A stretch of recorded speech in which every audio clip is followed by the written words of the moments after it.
आणि हा आपला दुसरा दिवस आहे आणि आपण आता निघालेलो आहोत आपल्या पुढच्या रूटकडं. आज कुठं कुठं जायचं ते पाहूया. आज बहुतेक वेण्णा लेक आणि प्रतापगड होईल आणि एक छोटे मोठे 2-3 जे पॉईंट्स असतील ते आपण जाऊया. आता आपली गाडी आली असेल लगेच आपण निघूयाच. तर हे रेस्टॉरंट आहे, आपण काल मी जेवण केलेलं ते, तर इथलं पण क्वालिटी चांगली असते. तुम्ही जर कधी आला इकडं तर इथं नक्की टेस्ट करून पहा. तर आपल्याला निघायला बराच वेळ झालेला आहे आणि आता आपला पहिला पॉईंट आहे प्रतापगड. प्रतापगडाला आपण इथून आत्ता आपण निघालेलो आहेत. पोचायला तास 2 तास लागतील. किती वेळ लागेल? 1 तास लागेल पोचायला. तर 1 तासात आपण प्रतापगडला जाणार आहोत. आणि प्रतापगडाची माहिती सांगण्यासारखी काय, सगळ्यांनाच माहिती आहे त्याचा इतिहास. तर आपण तिथं त्याचा इतिहासही वाचू बघू प्रतापगड आणि तिथनं पुढे आपला जो पॉईंट असेल तिथं जाऊ आपण. चला.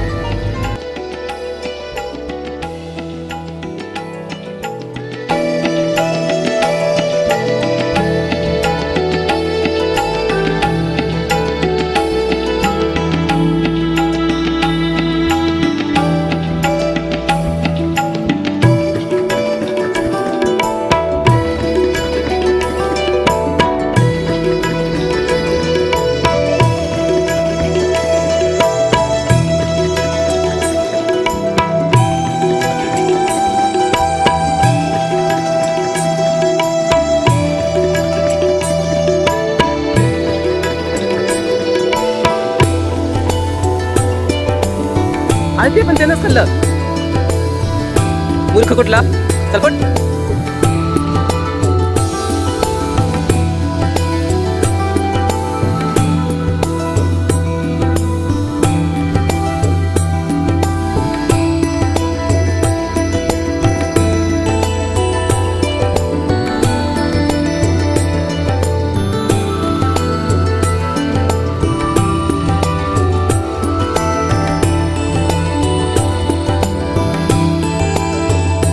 तर आपण इथं आलेलो आहोत. हा इथं धबधबा आहे मागं आणि हा सगळा मोठा कडा आहे आणि इकडं कन्स्ट्रक्शनचं काम चाललेलं आहे. बहुतेक इकडं काहीतरी रस्त्याचा भाग कोसळला होता, त्यामुळे काही लोक आंघोळ करायला लागले दिसतात तुम्हाला. कॅमेरामध्ये एवढं दिसत नसेल तरी सुद्धा फार प्रशस्त वाटतंय सगळं बघायला. आणि हा दिसतोय तो प्रतापगड आहे. तिथपर्यंत आपल्याला पोहोचायचं आहे रस्त्यानं.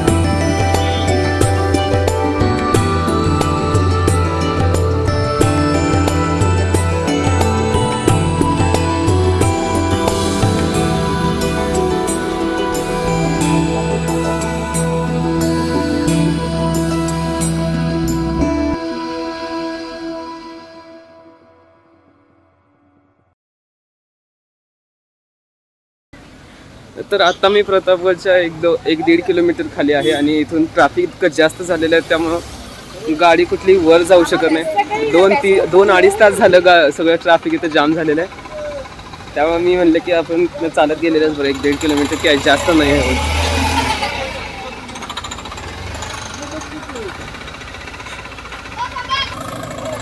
And as you can guy see ते सगळं म्हणजे ट्रॅफिक हळूहळू उतरायला लागलेलं आहे, म्हणजे ओसरायला लागलेलं आहे ट्रॅफिक. आणि ज्याप्रमाणे तुम्ही पाहू शकता की ट्रॅफिक हळूहळू कमी व्हायला लागलं आहे. पुढं पण आहे जरासं अजून. तर चढावरून आम्ही परत खाली आलो आणि आता पूर्ण प्रतापगडाचा म्हणजे मेन जो पर्वत आहे, डोंगर रांग आहे, त्याला चढायचं आहे. आता त्यामुळे ही मी आता तुम्हाला दाखवतो. बुरुज हा दिसायला लागला स्पष्टपणे आता.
तर ज्याप्रमाणे तुम्ही पाहू शकता आपण आता प्रतापगडाच्या प्रवेशद्वारापाशी आलेलो आहोत आणि हा दरवाजा असा बनवला गेला होता की बाहेरून कोणत्याही सैन्यानं जरी पाहिलं दुर्बीन लावून सुद्धा तरी सुद्धा हा दरवाजा चटकन दिसता कामा नये यासाठी तो आतला असा इथं पुरुष बांधून आणि आत प्रवेशद्वार केलेला आहे. तर आपण आता आत चलूया. तुम्ही पाहू शकता की हे दगडी बांधकाम किती पक्क आणि व्यवस्थित आहे. अजून सुद्धा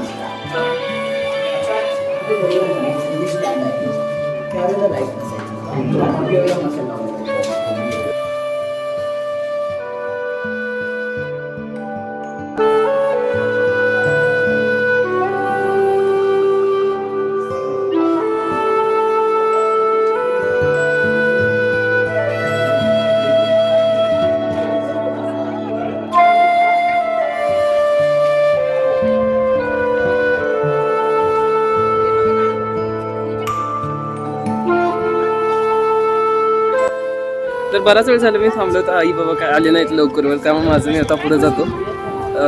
तर आता आपण सगळ्यात पहिल्यांदा बुरुजाकडे चाललेलो आहे. हा जो बुरुज निरीक्षणासाठी महत्त्वासाठी ओळखला जायचा. मी तुम्हाला नाव सांगेनच खाली लिहिणंच. तर आपण चटकन इकडे जाऊया. आपण वरून चालत गेलो तरी सुद्धा तिथं मनाई केलेली आहे त्यामुळे आपण जाऊ शकत नाही.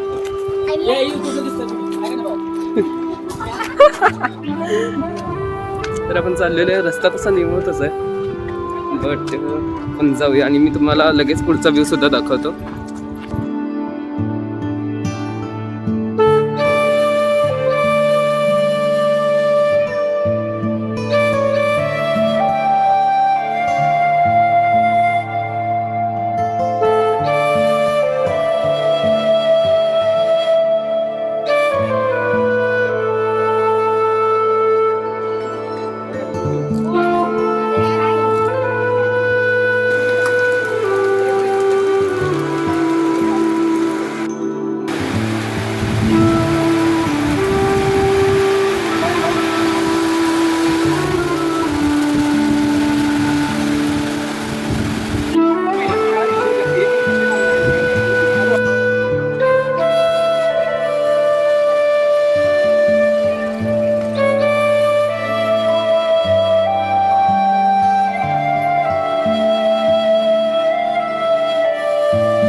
तर पावसानं काय आपल्या पिच्छा सोडला नाही आणि त्यामुळे इतका जास्त पाऊस आला की आम्हाला थांबावं लागलं थोडा वेळ. तर आपल्याबरोबर आहेत संदीप सर. तर ते गाईड आहेत आणि आज आपल्याला सगळा प्रतापगड फिरवून ते दाखवणार आहेत आणि माहिती सुद्धा सांगणार आहेत. तर आपण स्टार्ट करूया. हां, आता आपण ज्या गेटमध्ये उभे आहोत त्याला आपण पालखी दरवाजा म्हणतो. हा पालखी दरवाजा म्हणजे राजे जास्ती करून रायगड किल्ल्यावरती राहायचे. तिथून 64 किलोमीटरवरती राजधानीचा किल्ला. तिथून भवानी मातेच्या दर्शनाला या ठिकाणी यायचे. भवानी माते. तर राजे लोकांना पालखीतून आत नेल्यामुळे त्याला आपण पालखी दरवाजा म्हणतो. आणि समोर जाता भिक्यामध्ये आपल्याला डोंगर जडला होता पण आपल्याला तो पाहता येत नाही. समोर एक महाबळेश्वर पूर्ण होतं. समुद्र सपाटीपासून महाबळेश्वरची उंची 4,500 फूट आहे आणि प्रतापगड 3.5. 1,000 फूट महाबळेश्वर उंच आहे.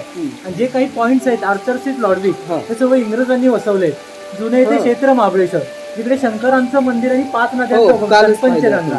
पूर्वी तीर्थक्षेत्र होतं. इंग्रज आल्यानंतर पर्यटन स्थळ झालं. आणि खाली जो आपल्याला पूर्ण जंगली परिसर दिसतो हा इतिहासातील महत्वपूर्ण ठिकाण म्हणजे जावलीचं कोर आहे. परंतु इतिहासामध्ये महत्व का त्या जावलीला विजापूरचा बालेकिल्ला समजला जायचं. तर या जावली भागामध्ये महत्वाचे किल्ले येतात. प्रतापगड, मधुमकरणगड, कमळगड, रसाळगड, रायगड हा शेकडो एकर जमिनीचा परिसर ह्या जावलीच्या राजाच्या ताब्यामध्ये असायचा. ह्या जावलीमध्ये इतकं घनदाट अरण्य होतं की हत्ती हरवला तर सापडायचं नाही. सूर्याची किरणे ह्या जावलीवरती पडायची नाही. तिथं राज्य करणाऱ्यांना माज गुरमी होती. तिथं राज्य कोण करायचं तर मोरे लोक. ह्या मोरे लोकांना विजापूरवाल्याने किताब दिलाय.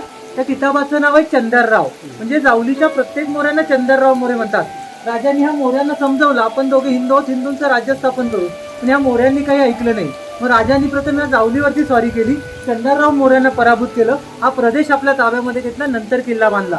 इतिहासामध्ये पूर्वी किल्ला नव्हता. हे जावलीचं खोरं म्हणून प्रस्तुत होतं. तर अर्थसीट हा पॉईंट महाबळेश्वर मधला इंग्रजांनी वसवलेला. पुढे माहिती घेतली जायची. हो चालेल. तर आपण आता पुढे चाललेलो आहे. आपण प्रतापगड सगळं एक्सप्लोर करायचं आहे. मी दाखवणार आहे तुम्हाला कसं आपण तर हे चालू तुम्ही मध्येच बोलूया पाहू आपण. शकताय की कसं पाणी या पालखी दरवाज्यातून पूर्णपणे आत येतंय आणि हा बुरुज सुद्धा आहे इकडे मागं आपलं.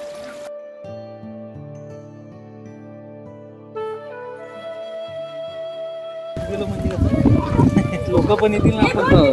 आता हा जो आपण किल्ला पाहायला चाललोय ना, तो अजून खाजगी मालकीमध्ये आहे. खाजगी मालकीचा आहे. उदयनराजे भोसलेंचा खाजगी मालकीचा किल्ला आहे अजून सुद्धा. म्हणजे महाराष्ट्रातले असे भरपूर किल्ले असतील ते त्यांच्या खाजगी मालकीचे नाही असतील. नाही, असे भवानी माता मंदिर आहे त्यांचं खाजगी देवस्थान आहे ना, हा म्हणून खाजगी मालकी भवानी देवस्थानची. आणि राजांनी, शिवाजी राजांनी किल्ला बांधला कशासाठी, तर त्यांची कुलस्वामिनी तुळजा भवानी हा मंदिर तुळजापूरला येतं पहा.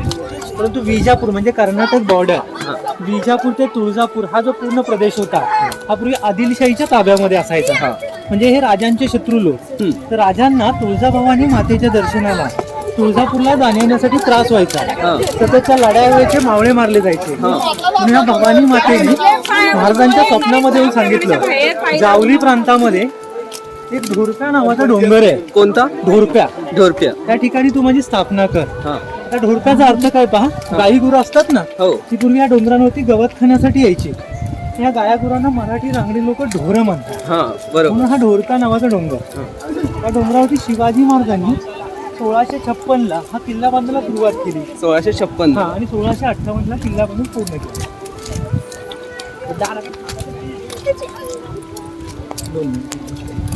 पण थांबूया, पावसाचं जास्त व्हायला लागलं. ही जी तटबंदी आपली समोरची, ही 5 किलोमीटरची तटबंदी आहे. हा किल्ल्याचा आतला एरिया 52 एकर्स. बांधला किती 2 वर्षामध्ये भवानी मातेच्या मंदिरासाठी. परंतु हिस्ट्रीमध्ये फेमस झाला हा अफजल खानला मारल्यानंतर. हो आता हा अफजल खान विजापूरचा एक मोठा सरदार होता. उंचीने त्या हत्तीला पण एकदा ढकलत नेऊ शकत होता. आणि त्याची फॅमिली सुद्धा अतिशय छोटी फॅमिली होती. त्याला 64 बायका आणि 43 मुलं होती. अरे असा हा अफजल खान राजांना मारण्यासाठी 40,000ची फौज घेऊन विजापूरहून निघाला. येता येता वाटेमध्ये तुळजापूर, पंढरपूर ही जी काही मंदिरं लागतील ती उद्ध्वस्त करत आला. तर ह्याला माहिती होतं राजे हे थोडे धार्मिक स्वभावाचे व्यक्ती आहेत. जर मी यांची मंदिरं वगैरे उद्ध्वस्त केली तर हे कोणत्याही किल्ल्यामध्ये लपून बसले असतील तर मोकळ्यामध्ये आपल्याशी युद्ध करतील. परंतु राजांना माहित होतं खुल्या मैदानामध्ये अफजल खानाशी आपला निभावच होऊ शकत नाही, कारण त्याची फौज आहे जास्त आहे आणि ताकद आहे जास्त आहे. मग सर्व करत करत हा अफजल खान वाईमधून पोचला. त्या ठिकाणी आल्यानंतर राजांनी आपल्या वकिलामार्फत त्याला एक पत्र पाठवलं. राजांच्या वकिलाचं नाव आहे गोपीनाथ पंत गोखील आणि अफजल खानाच्या वकिलाचं नाव आहे कृष्णाजी भास्कर कुलकर्णी. राजांनी आपल्या वकिलामार्फत त्याला एक पत्र पाठवलं. पत्रातला मजकूर असा होता की तुम्ही मला काकासारखे आहात, तुमच्या अफाट फौजेचा मला अनुभव आहे, आणि ज्याप्रमाणे आपण विजापूर ह्या ठिकाणी मला भेटण्यासाठी आलाय, तर जावली प्रांतामध्ये तुम्ही किल्ला बनवलाय त्याच्या पायथ्याला मला येऊन भेटा. तर या अफजल खानला माहित होतं तर राजांना मारायला आपण एवढ्या दूरवर आलोय, तर हे समोरूनच निमंत्रण देत आहेत तर जायला काहीच हरकत नाही. अफजल खानने राजांना भेटायचं मान्य केलं आणि दोघांमध्ये दिवस ठरला 10 नोव्हेंबर 1659 इंग्रजी कॅलेंडरनुसार. मराठीतला महिना होता मार्गशीर्ष शुद्ध सप्तमी, शके 1581. वार होता गुरुवारचा आणि वेळ होती दुपारची 12ची. राजा आणि अफजल खानची भेट ठरली. दोघांमध्ये नियम ठरले की दोघांबरोबर 10 अंगरक्षक येणार आणि आपापला वकील राहणार. तो अफजल खान आपल्या ताकदीच्या गुरुमीमुळे आपल्यावर एकच अंगरक्षक घेऊन आला, त्याचं नाव आहे सय्यद बंडा. आणि हा अफजल खान या दोघांचा जो इतिहास होता हा राजांना पूर्वीपासून माहीत होता. हा अफजल खान काय करायचा, कोणत्याही राजाला भेटीच्या कारणाने बोलवायचा, मिठीमध्ये घ्यायचा आणि तिथंच आवळून मारायचा. कारण 7.5 फुटाचा ताकदवर माणूस त्याच्या मिठीतून तुम्ही सुटत नव्हतं. आणि सय्यद बंडाची खासियत काय, तर 10 फूट दूर माणूस पाहिल त्याला उडी मारून दानपट्ट्याच्या एका धावामध्ये कापायचा, एवढी त्याची नजर तीक्ष्ण होती. हे राजांना माहीत असल्यामुळे ह्या दोघांना भेटायला जाण्याअगोदर राजांनी आपलं स्वतःचं संरक्षण केलं. म्हणजे राजे जो अंगरका घालायचे त्याच्यातमध्ये चिलखत घातली, डोक्याला बांधतात त्याला मंदिला म्हणतात, त्याच्यातमध्ये जिरेटो घातला आणि राजांनी युद्धासाठी वेगळं शस्त्र बनवले. त्या शस्त्राचं नाव आहे वाघनख. म्हणजे लोखंडाची 4 नखं असतात आणि वरच्या बाजूला अंगठ्या असतात, समोरच्यांना समजून येत नाही. अशा प्रकारे तयारीमध्ये त्याला भेटण्यासाठी खाली गेले. तिकडे एक सुंदर शामियाना बनवला होता, आतमध्ये अफजल खान आणि सय्यद बंडा बसला होता. आता राजांना माहिती होतं आपल्याला अफजल खानची जास्ती भीती नाही, त्या सय्यद बंडाची आहे. त्याची 10 फुटावरची नजर तीक्ष्ण आहे, आपल्या प्रत्येक कारवायांवरती लक्ष ठेवून राहणार. म्हणून राजांनी त्या ठिकाणी नाटक केलं. अफजल खानला सांगितलं जसं मी तुम्हाला घाबरतोय त्याच्या कितीतरी पटीने सय्यद बंडाला घाबरतोय. हा जर शामियानाच्या बाहेर गेला तरच मी भेटायला आतमध्ये येईल, नाही तर मी किल्ल्यावरती परत चाललोय. आता या अफजल खानला वाटलं असं तर राजांचा जो खेळ आहे 5 ते 10 मिनिटांमध्ये मी आता संपवणारच आहे. परंतु आपल्या अंगरक्षकाच्या कारणाने ते किल्ल्यावरती परत गेले तर 2-3 दिवस जातील विनवणी करायला. त्यापेक्षा आपल्या अंगरक्षकाला 5 मिनिटं बाहेर ठेवलं तर राजे आपलं काही करू शकत नाही. अफजल खानने सय्यद बंडाला बाहेर पाठवलं आणि राजे त्याला भेटायला आतमध्ये गेले. आता अफजल खानची उंची होती 7.5 फूट आणि राजांची उंची होती 5.25 फूट. आता हा 7.5 फूटवाला म्हणून 5.25 फुटाच्या माणसाला भेटतोय म्हणजे छातीवरती लागणार. त्याच गोष्टीचा फायदा घेऊन अफजल खानने राजांचं शिर आपल्या डाव्या बगलेमध्ये दाबलं आणि वरून कट्यारीचा वार केला. राजांचा अंगरकपाट लाटले चिलखत असल्यामुळे ते बचावले. आता ज्याने आपल्या वार केला त्याला परत उत्तर दिलंच पाहिजे. मग वाघनखांच्या साह्याने अफजल खानचं पोट पाडलं. पोट पाडल्यानंतर अफजल खान दगा दगा म्हणून ओरडला. हा आवाज ऐकून हा सय्यद बंडा बाहेरून धावत आला आणि राजांवर वार करणार होता. परंतु राजांवर महत्वाचे 2 अंगरक्षक होते. पहिल्यांचं नाव जीवा महाले आणि दुसऱ्यांचं संभाजी गावजी. त्या जीवा महालेंनी पाहिलं त्या सय्यद बंडा राजांवर वार करतोय. त्या सय्यद बंडाचा हात वरच्यावर कापून टाकला आणि सय्यद बंडाला त्या ठिकाणी मारून टाकलं. म्हणून मराठीमध्ये एक म्हण तयार झाले बघा, होते जीवा म्हणून वाचले शिवा. नंतर राजे तर किल्ल्यावरती आले परंतु अफजल खान आपली सगळी आथडी ओठामध्ये करून पालखीमधून पळून जात होता. त्याला पालखी उचलणारे 16 लोक लागायचे, पुढे 8 आणि मागे 8. त्यांना मराठी भाषेत आपल्याकडे भुवई म्हणतात. ते भुवई त्याला घेऊन पळून जात होते. हे राजांचे दुसरे अंगरक्षक संभाजी गावजीने पाहिलं, पळत जाऊन त्या भुवयांचे पाय तोडले आणि अफजल खानाचं शिर कापून आणलं आणि भवानी मंदिर समोर देवीला अर्पण केलेलं. अफजल खान सारख्या राक्षसाचा या ठिकाणी वध झाला. राजांचा फार मोठा विजय झाला. त्या विजयाला मराठी भाषेमध्ये आपण प्रताप म्हणतो. म्हणून नंतर ह्या गडाचं नाव प्रतापगड ठेवलंय. पहिलं ढोळका नावाचा डोंगर होता आणि अफजल खान सारख्या एकाच राक्षसाची 2 थडगे आहेत. शरीराचं जे थडगं आहे ते प्रतापगडच्या पायथ्याला, त्याला आपण प्रतापगड माची म्हणतो. आणि शिराचं जे थडगं आहे ते पुणे जिल्ह्यामध्ये राजगड किल्ला येतो. आणि शिवाजी महाराजांच्या आऊसाहेब जिजामाता त्या ठिकाणी राहायच्या. आपल्या मुलाने एवढ्या मोठ्या राक्षसाला मारलाय हा पुरावा दाखवण्यासाठी त्या ठिकाणी नेलं आणि त्या ठिकाणी दफन करून टाकलं. म्हणूनच आता आपल्याला म्हणावं लागतंय की प्रतापगडच्या पराक्रमाचा इतिहास म्हणजे राजगडचा बाल्य किल्ला, कारण त्याला राजगडच्या बाल्य किल्ल्याच्या उजव्या बाजूला दफन केलंय. म्हणूनच म्हणतोय की फिक्र ना करो ये नादा, ये तो शिवा का अखाड़ा है जिसने अफजल को एक ही दम में उखाड़ा है. समोर बघा.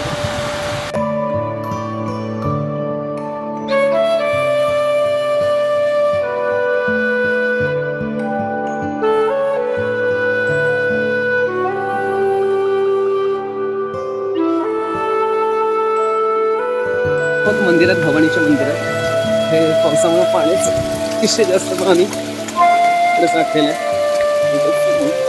तर हॉटेलचं लक्षात नाही. तर आपण आता मुलात चाललेलो आहोत.